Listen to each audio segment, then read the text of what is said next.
നമസ്കാരം. ഗീതമാസ് കിച്ചണിലേക്ക് എല്ലാവർക്കും സ്നേഹത്തോടെ സ്വാഗതം. അപ്പോൾ ഇന്ന് ഞാനൊരു പുതിയ വിഭവമായിട്ടാണ് വന്നിരിക്കുന്നത്. അതെന്താണെന്ന് നമുക്ക് നോക്കാം. എല്ലാവരും ഭയവും.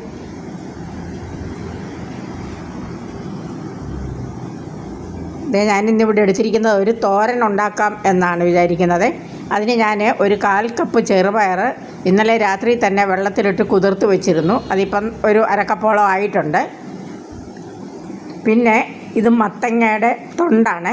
അതായത് മത്തങ്ങ നമ്മൾ എരിശ്ശേരിക്കോ അവിയലിനോ ഒക്കെ എടുക്കുമ്പം അല്പം കനത്തിൽ ആ തൊണ്ട് ചെത്തി മാറ്റി സൂക്ഷിച്ച് വെച്ചാൽ നമുക്കതൊരു സൂപ്പർ തോരനാക്കാം. അപ്പോൾ ആ മത്തങ്ങ തൊണ്ടും ഈ ചെറുപയറും കൂടെ നമുക്ക് തോരൻ വെക്കാം.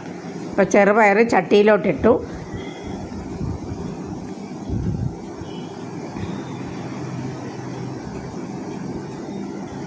ഇനി ആ മത്തങ്ങയെ നമുക്ക് ചെറുതായിട്ട് അരിയണം. മത്തങ്ങ തൊണ്ട് ചെറുതായിട്ട് അരിഞ്ഞുകൊണ്ട് വരാം. ഈ മത്തങ്ങ തൊണ്ടിനകത്ത് ധാരാളം വൈറ്റമിൻസ് ഉണ്ട്. അതുകൂടാതെ ധാരാളം ഫൈബറുണ്ട്. അതുമാത്രമല്ല ആൻറ്റി ഓക്സിഡൻസ് ഉള്ളതുകൊണ്ട് രോഗപ്രതിരോധ ശക്തി നമുക്ക് തരും. അതുകൂടാതെ പിന്നെ അതിൽ കൂടുതൽ കലോറിയൊന്നും ഒട്ടുമില്ല.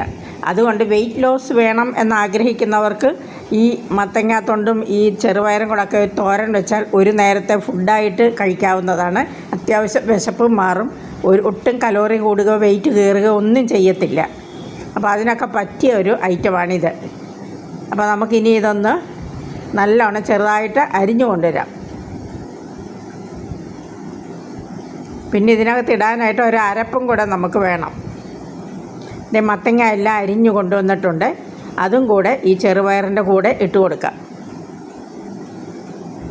എന്നിട്ട് അതിനകത്തോട്ട് ആവശ്യത്തിനുള്ള വെള്ളവും കൂടെ ചേർത്ത് നമുക്കതൊന്ന് വേവിച്ചെടുക്കാം.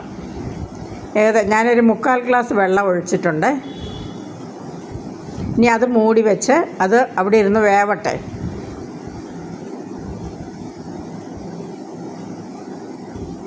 ആ സമയം കൊണ്ട് നമുക്ക് അതിനകത്തായിട്ട് ഒരു അരപ്പ് തയ്യാറാക്കാം. അതിന് കുറച്ച് ഒരു 1/2 കപ്പ് തേങ്ങാപ്പീരയുണ്ട്, ഇച്ചിരി മഞ്ഞൾപ്പൊടി, ഇച്ചിരി ജീരകം പൊടി, 2-3 വെളുത്തുള്ളി, 2-3 ചുവന്നുള്ളി, 2 പച്ചമുളക്. അത്രയും സാധനങ്ങൾ മിക്സിയുടെ ആ ജാറിലിട്ട് ഒന്ന് ക്രഷ് ചെയ്തെടുക്കാം. അരയണ്ട, ഒന്ന് ക്രഷ് ചെയ്ത് എടുത്തുകൊണ്ട് വരാം. ആ സമയം കൊണ്ട് കുതിർന്ന ചെറുപയറായതുകൊണ്ട് ആ ചെറുപയറും ആ മത്തങ്ങാത്തൊണ്ടും ഒക്കെ നല്ലോണം വേകും. ആ സമയം കൊണ്ട് അതൊക്കെ വെന്തിട്ടുണ്ട്. ഞാൻ അരപ്പും റെഡിയാക്കി എടുത്തുകൊണ്ട് വന്നിട്ടുണ്ട്. ചാറ് വെന്തെങ്കിലും അല്പം നീരതിലുണ്ട്.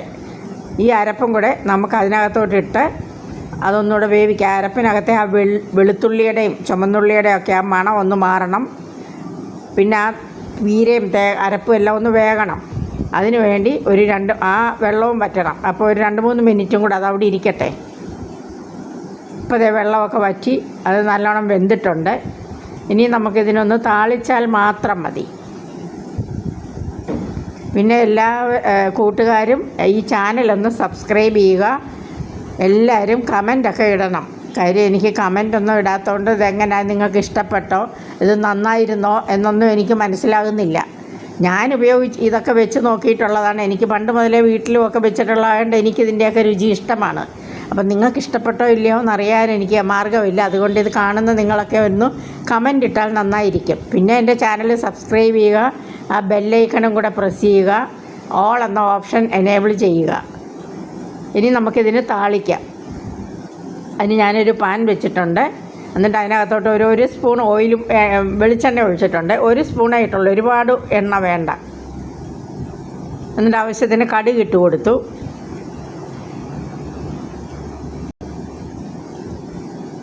ഇനി ഒരു വറ്റൽമുളകും ഒരു തണ്ട് കറിവേപ്പിലയും കൂടെ ഒന്ന് മൂപ്പിച്ച് ഇതിനകത്തോട്ടിട്ട് ഇളക്കിയാൽ മതി.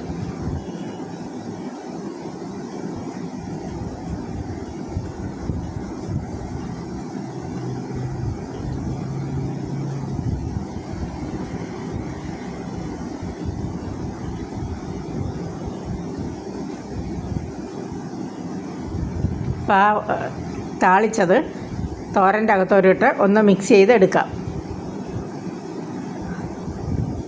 അപ്പോൾ അതിൻ്റെ കറി എല്ലാം റെഡിയായി കഴിഞ്ഞു. ഇതൊക്കെ പഴമക്കാരുടെ കറികളാണ്. ഒരു സാധനവും കളയത്തില്ല അന്നൊന്നും. കായ വറക്കാനെടുക്കുന്ന കായയുടെ തൊലിയും ഇതുപോലെ നമുക്ക് ചെറുപയറോ വൻപയറോ ഒക്കെ ഇട്ട് തോരൻ വയ്ക്കാം. പിന്നെ നമ്മൾ സാമ്പാറിനോ അവിയലിനോ എരിശ്ശേരിക്കോ ഒക്കെ എടുക്കുന്ന മത്തങ്ങയുടെ തൊണ്ടും ഇതുപോലെ എടുത്ത് വെച്ച് കഴിഞ്ഞാൽ നമുക്ക് നല്ല സൂപ്പർ തോരൻ ഉണ്ടാക്കാം. ശരിക്കും ആ മത്തങ്ങയിലുള്ളതിനേക്കാൾ കൂടുതൽ ഗുണങ്ങൾ ആ തൊലിയിലാണ് ഉള്ളത്.